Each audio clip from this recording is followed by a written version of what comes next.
नमस्कार शेतकरी मित्रांनो, मी डॉक्टर शिल्पा. शेतीविषयक माहिती असणाऱ्या व्हिडिओ सीरीजमध्ये आपल्या सर्वांचं मी मनःपूर्वक स्वागत करते. आता काही भागामध्ये काकडीची लागवड झालेली आहे, काही भागामध्ये होऊन त्याचं हार्वेस्टिंग पण झालेलं आहे. काकडीमधला सगळ्यात महत्त्वाचा प्रश्न जो आहे तो म्हणजे त्या काकडीमध्ये येणारा कडूपणा.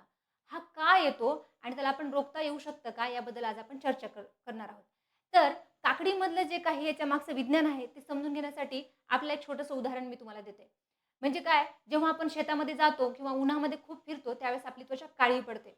तर हे हे जे आहे, ही एक सिस्टम आहे स्वतःला संरक्षण करण्याची. पृथ्वीवरच्या सगळ्याच सजीवांना स्वतःचं संरक्षण करण्यासाठी निसर्गाने एक डिफेन्स सिस्टम दिलेली आहे. मेलॅनिन नावाचं एक द्रव्य जे आहे आपल्या शरीरामध्ये काय होतं, रिलीज होतं. त्यामुळे आपली त्वचा काळी पडते आणि सूर्यापासून येणाऱ्या अतिनील किरणापासून आपल्या त्वचेचं काय होतं, संरक्षण होतं. त्याचप्रमाणे झाडावरती किंवा काकडीच्या वेलीवरती जर स्ट्रेस आला, तर त्यावेळेस काकडीचं झाड स्वतःचं संरक्षण करण्यासाठी कुकुरबिटीन नावाचं एक टॉक्सिन म्हणजेच एक विष काय करते, त्या पूर्ण झाडामध्ये रिलीज करत जाते. आता विष ते बाकीच्यांसाठी आहे, झाडासाठी नाही. झाडासाठी ते संरक्षक म्हणूनच काम करतं. तर यामध्ये आपल्याला समजून घेण्याचं आहे, की ह्याच्यामध्ये कोणकोणत्या प्रकारचा जो तणाव आहे, यामध्ये कुकुरबिटीनचं प्रमाण वाढू शकतं. पहिलं आहे कुठल्याही वेलीमध्ये किंवा झाडामध्ये 4 मुख्य प्रकारचे तणाव तयार तयार होतात. पहिला जो आहे तो म्हणजे मूलद्रव्यांची कमतरता.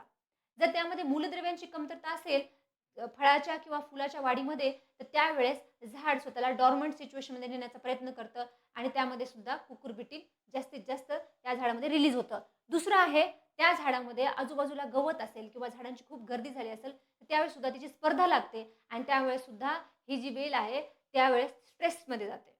तिसरं आहे सगळ्यात महत्त्वाचं ते म्हणजे पाण्याची कमतरता किंवा अतिउष्णता. पाण्याची कमतरता आहे आणि आणि लगेचच पाणी दिलं म्हणजे अनियमितता जी आहे पाण्याची, ती जर त्या झाडामध्ये झाली, ते सुद्धा झाड स्ट्रेसमध्ये जातं. झाड असेल किंवा वेल असेल, ते सुद्धा स्ट्रेसमध्ये जातं. त्यानंतर याला उपाययोजना म्हणून बरेचसे शेतकरी आता शेड नेटमध्ये सुद्धा काकडीचं पीक घेत आहेत.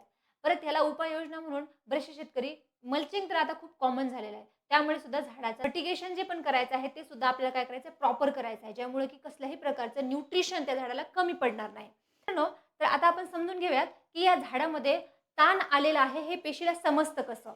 तर जेव्हा आपण कसल्याही प्रकारचा ताण झाडावरती पडतो, जसं की जमीन कोरडी झालेली आहे किंवा तापमान वाढलेलं आहे किंवा त्याच्या मूलद्रव्यांचा अभाव आहे किंवा कीटकांचा किंवा किडींचा किंवा तिथं रोगांचा प्रादुर्भाव झालेला आहे, तर त्यावेळेस अब्सिसिक नावाचं एक रसायन त्या झाडामध्ये सिक्रेट होतं.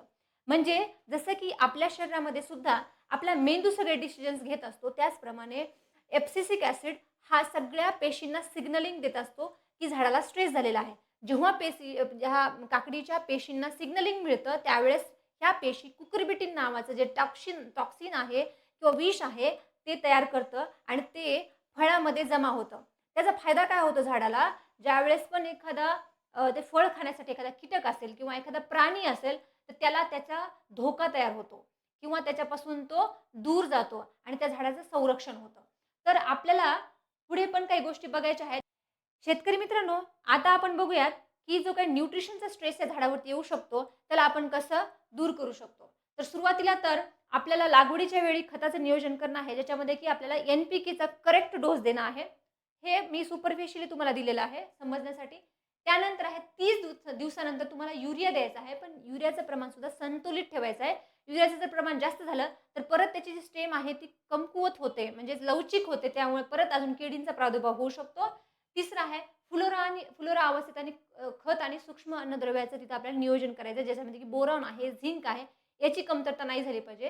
कारण बोरॉन आणि झिंक जे आहेत ना, फुलाच्या आणि फळाच्या संगोपनासाठी, वाढीसाठी खूप महत्त्वाचे आहेत.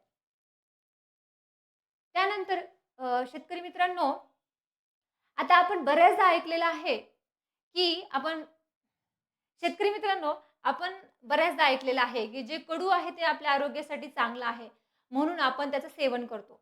परंतु एक काळजीपोटी एक महत्त्वाची गोष्ट मी तुम्हाला सांगू इच्छिते, की हा झाला विषय कुकुरबिटीन त्या झाडामध्ये तयार कसं होतं.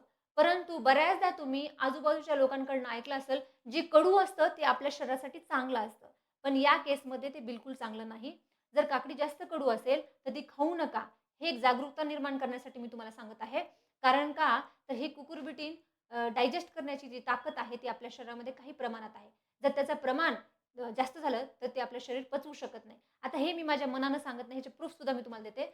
2018 मध्ये एक पुण्याची एक महिला होती. तर त्या महिलेने अतिसेवन म्हणजे त्याचा ज्यूस घेतला होता. कशाचा? भोपळ्याचा, ज्याच्यामध्ये की कुकुरबिटीन एकाच फॅमिलीचा आहे. भोपळा, दोडका, काकडी याच्यामध्ये कुकुरबिटीनचं प्रमाण जास्त असल्यामुळं त्यांना पहिलं उलट्या झाल्या आणि त्याच्यानंतर त्यांना हार्ट अटॅक येऊन त्यांची डेथ झाली. आता ही एक घटना नाही, ही 2018 ची घटना आहे.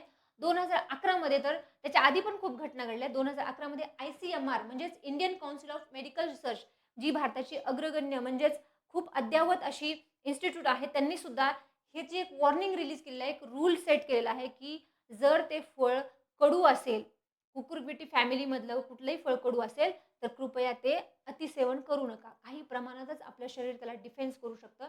त्यानंतर ते आपल्या शरीरासाठी हानिकारक आहे. आशा करते, की तुम्हाला हा व्हिडिओ आवडला असेल. धन्यवाद. जय जवान, जय किसान, जय विज्ञान.